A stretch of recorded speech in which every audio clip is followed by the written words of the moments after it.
Jehani Lo Prema Janha Korana Praju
Vishnupad, Paramahansa, Paramahansa, all Srila Shima, His Divine Grace Savaya, Charanada Bhaktivananda Goswami, Srila Prabhupada, Vijay. ISKCON, Founder Acharya, Srila Prabhupada, Vijay. Ananda Gopti, Vaishnava, Vrinda Vijay. Namacharya, Srila Haridas Thakur Vijay. Ren Say Gaho Shri Krishna Chaitanya Prabhu Nityananda Shri Dvaita Gadadha Shivasati Gaur Bhakta Vrinda Vijay. Shri Radha Krishna Go Bhagavata Sayam Kunda Radha Kunda Giri Govardhan Vijay. Vrindavanam Vijay, Machuradam Vijay, Jagadam Sami Vijay, Yamunamai Vijay. Shrimati Galasi Devi Vijay, Bhakta Vrindi Vijay, Gaur Pringananda. All glories, the assembled devotees.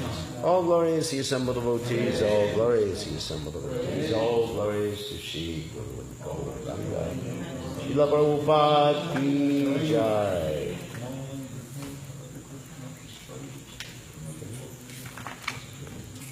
Let me read the translation of this Vaishnava poem.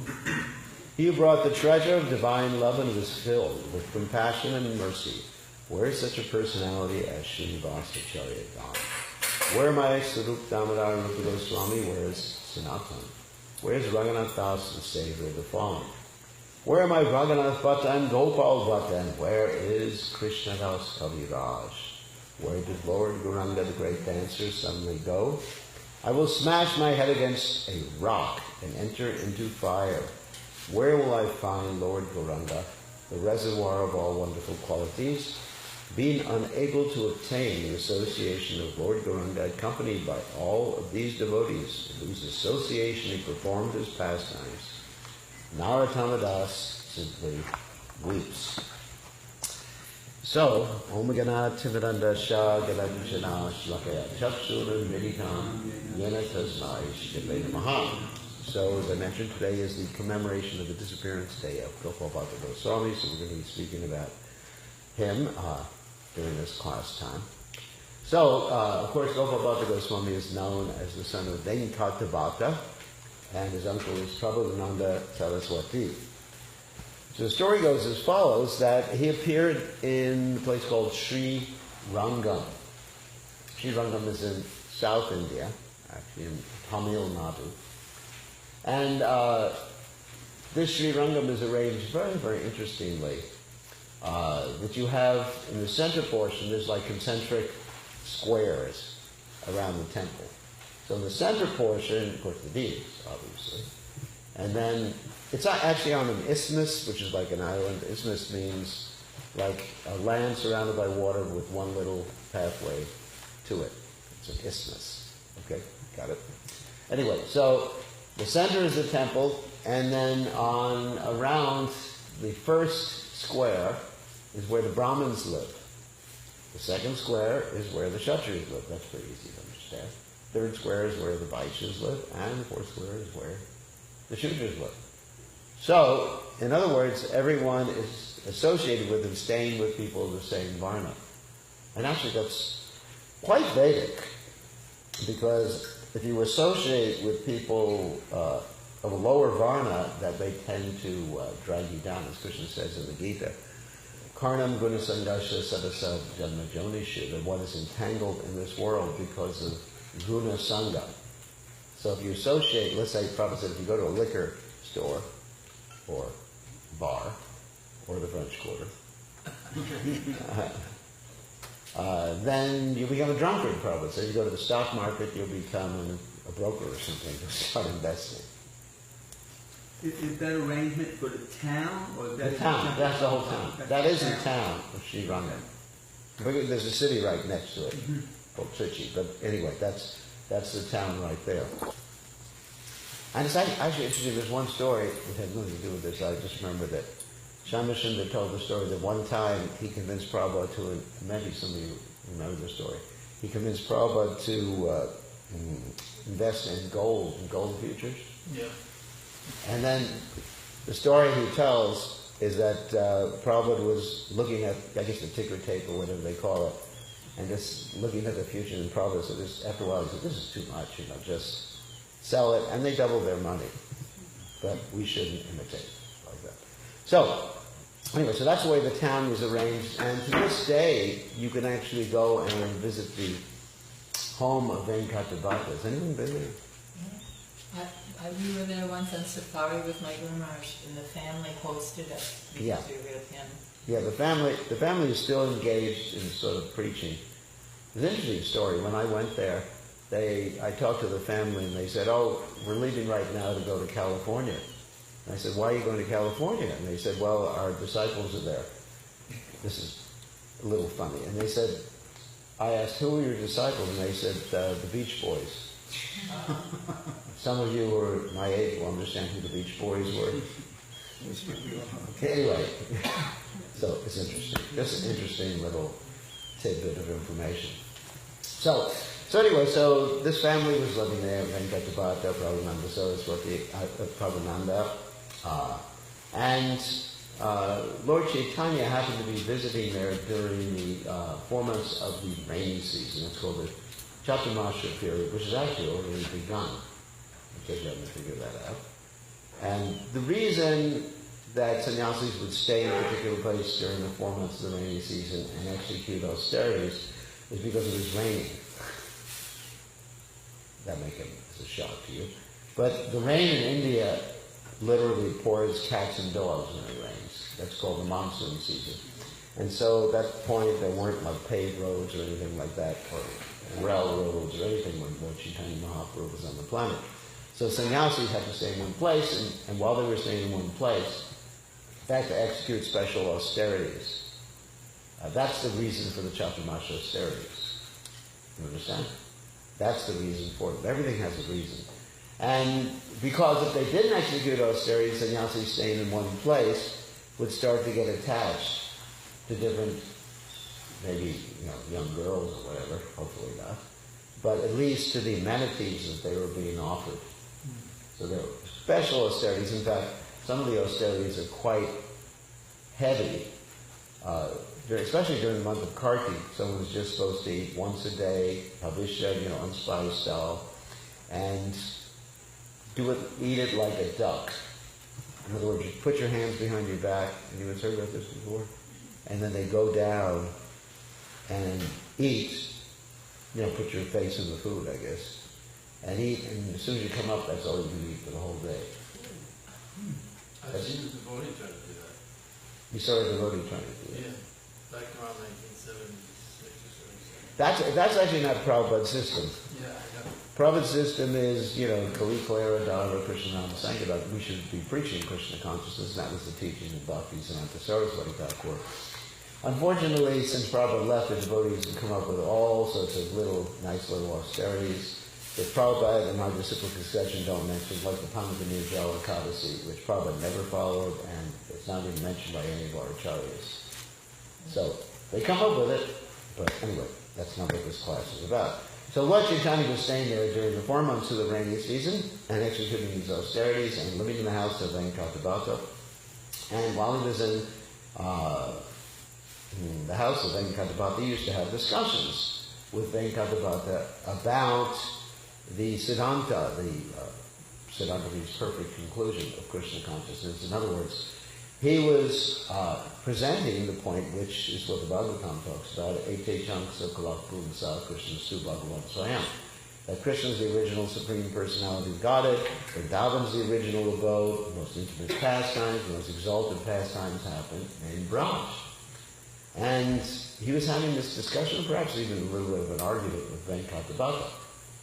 And he said to Venkata that you're worshipping this Lakshmi, not this Lakshmi, but Lakshmi, who was actually supposed to be the most chaste lady, yet she is executing austerities in order to associate with Krishna. So how is that chastity? And Venkata, of course, understanding a part of the Siddhanta, he said that Krishna and Narayan are one, and of course their philosophy was that Krishna expands from Narayan, but our philosophy, based on Bhagavatam, is Ete Chamsa Kalakpumsa Krishna Stu Bhagavan Swayam, that Narayan is an expansion of Krishna. So he explained, Venkata explained this, so it's the same person. Advaita Chuta Anadir Anantarupa Madhyam Purana Purusham. So Lord Chaitanya said, yes, I understand that, but why is it, although Lakshmi is performing all these austerities for, thousands or millions of years, she can't enter into Vrindavan? And Venkata, Lord Chaitanya asked that question. Venkata said, this bewilders me, I can't answer that question. And then Lord Chaitanya explained that because Lakshmi is attached to her opulent mode of worship. She's not attached to material opulence like you and I, but she's attached to the opulent mode of worship, the mood of worshiping Krishna or Narayan in awe and reverence. And that mood of worshiping Krishna in awe and reverence actually keeps one from entering into Vrindavan. Of course, at this time, we should be worshiping Krishna in awe and reverence. But that's called Vaidhi Bhakti. But when one performs Vaidhi Bhakti after a certain period of time, when one develops the prerequisite for Raganuga Bhakti, then one's interaction with the Lord becomes much more intimate. And what is the prerequisite for Raganuga Bhakti? Of course, it follows strictly Vaidhi Bhakti, but it's called Lalya. Yeah, or Lova and Lalya. Intense greed for attaining your spiritual identity. Intense greed means 24 hours a day. It doesn't mean, just like right now, I want to be a goat or something. Or I want to be a cow, or I want to be whatever.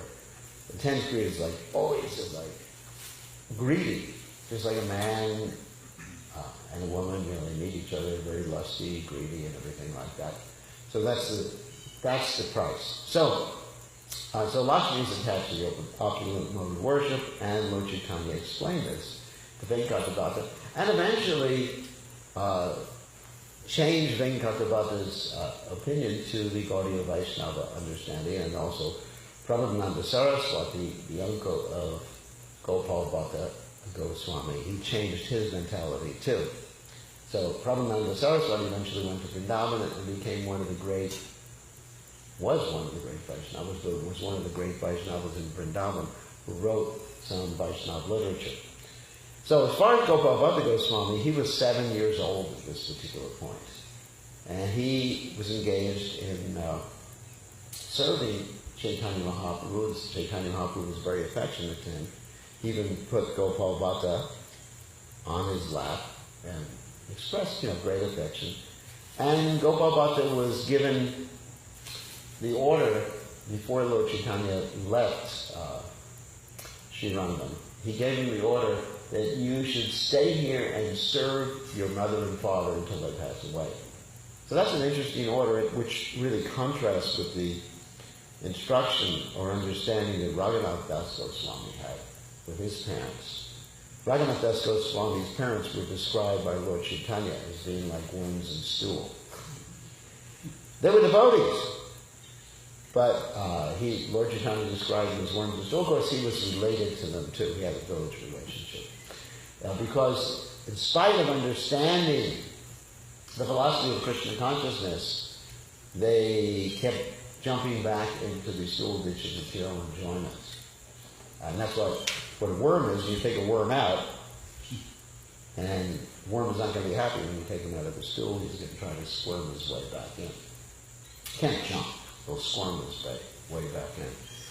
So Lord Chaitanya described that because they were Vaishnava Praya. They were, let's say, almost Vaishnavas or Kanishta Adhikaris. Kanishta Adhikaris means, you have great faith in Krishna, the deity, and you love to be in the temple, but outside, all hell breaks loose. You don't see Krishna in everyone's heart.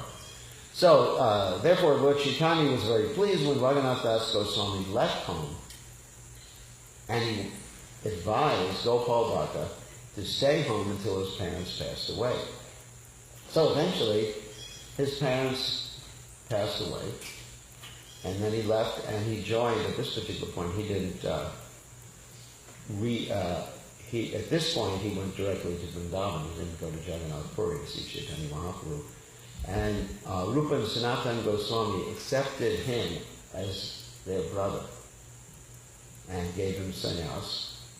And what happened is that before Gopal Bhatta Goswami came, Rupa Goswami had a dream. And in the dream, the deity of Govindaji, which is his deity, he installed. He found the deity, actually, and installed the deity in the Radha Govinda temple. The deity told him that I want Gopal Bhatta Goswami as my pujari.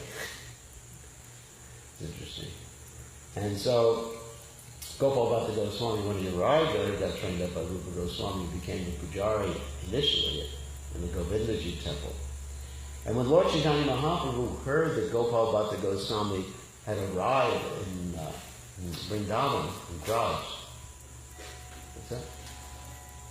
Oh, it's just a clock. No, I think Oh, we've got it. When, all right. The sweet sound. I thought I was hearing the Braj sounds. Sometimes you hear a flute and you think, oh, Krishna's revealing himself to me now. So anyway, so he arrived there. After he arrived, Lord Chaitanya heard that he arrived, and Lord Chaitanya sent his kopina and outer garments and his seat for Gopal Bhatta Goswami to worship. So you see, Lord Chaitanya had so much affection for Gopal Bhatta, even though the last time you'd seen him, Gopal Bhatta Goswami, or Gopal Bhatta, was only 7 years old, just a little boy. Actually, there's many interesting stories in our Vaishnava literature, how sages, they would cultivate sometimes little boys, and little boys become great followers, and then later on, when they got older, there's a story of Sripad Madhvacharya, who would go to his guru when he was like 3 or 4 years old, and his guru would always give him sweets. And so, it's interesting, actually, when dealing with children, you don't force them to be Krishna conscious. You don't say, hey, wake up, chant your rounds, it's 3 o'clock in the morning. Like we have done in this time. You're supposed to deal with them with great affection, show a good example, be a good role model. So, anyway,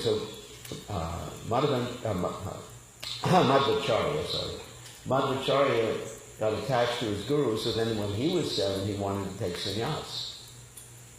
And his parents said, no, you can't take sannyas because we don't have any other son to take care of us at our old age. And so he said, well, I'll make a deal with you, Dad. If you have another son, can I take sannyas? And the father was thinking, I'm not going to have another son because, both the mother and father were quite old. They were in their late 40s. And so, lo and behold, they had another son, and Madhvacharya, he just headed out of home at 9 years of age and took sannyas.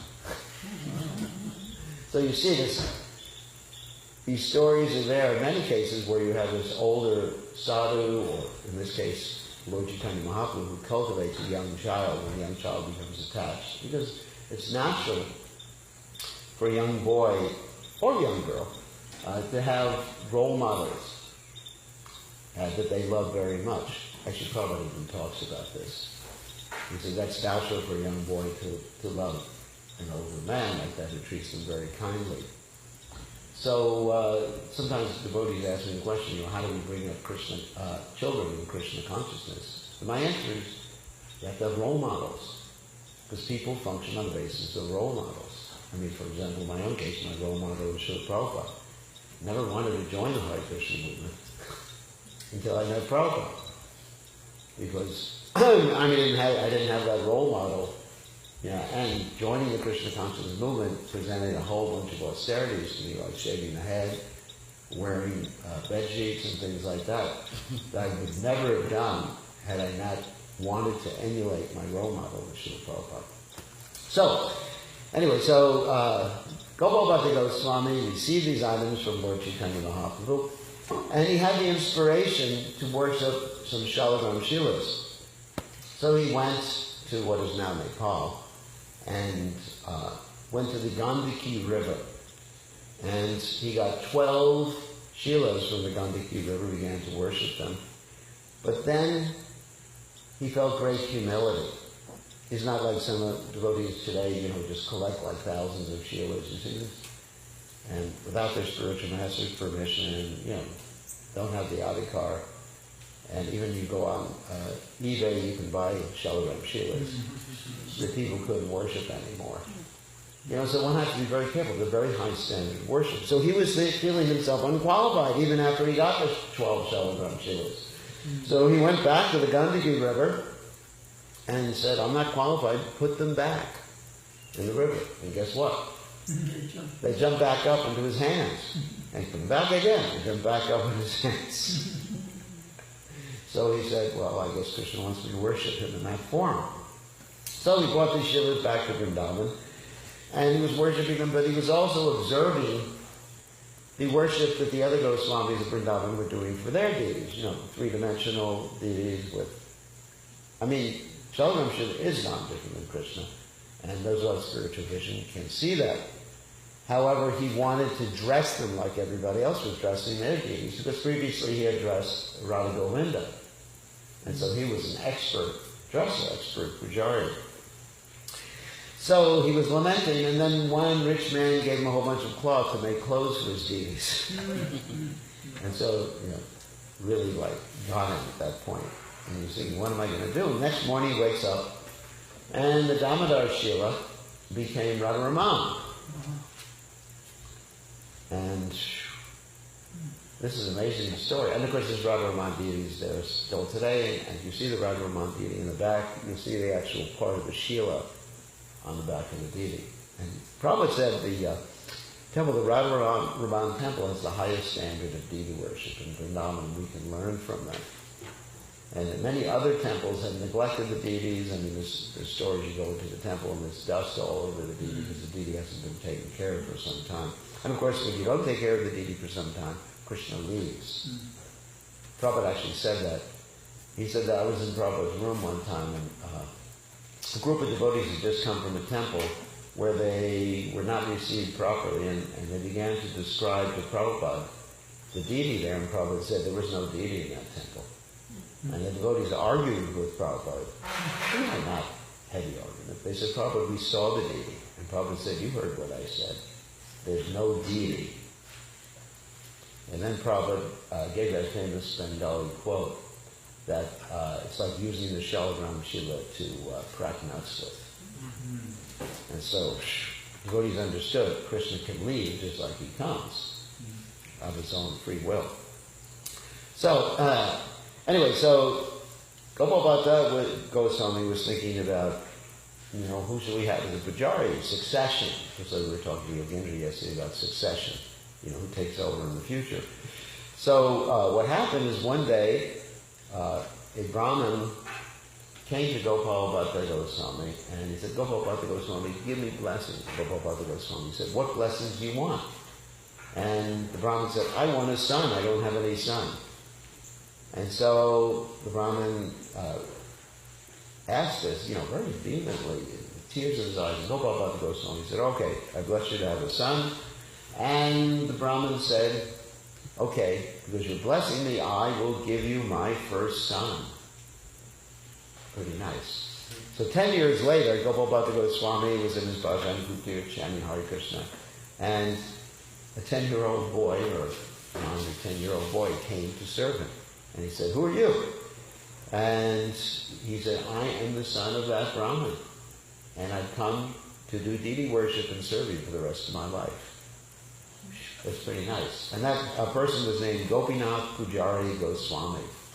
And he served Radharaman for the rest of his life. And his younger brother also took initiation. So don't go to a sannyasi and ask for blessings for your son, because you may take your son away. So the younger brother also took initiation and served the deities, and their descendants continue to serve the deities to this day. Because the younger brother was actually got married. The older brother didn't. So one time, Gopala Goswami was worshipping the deity of Radharaman, and Radharaman appeared to him as Chaitanya